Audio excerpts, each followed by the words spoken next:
Meaning of Friar Tuck.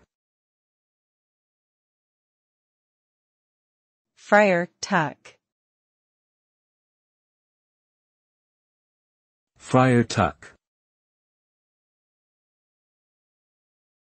Friar Tuck. Friar Tuck. Friar Tuck is a character from the legend of Robin Hood, a medieval outlaw who lived in Sherwood Forest and robbed from the rich to give to the poor.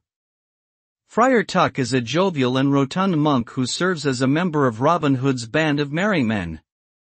His name is derived from his position as a friar, a member of the clergy, and tuck, which is a nickname for someone who was plump or well-fed.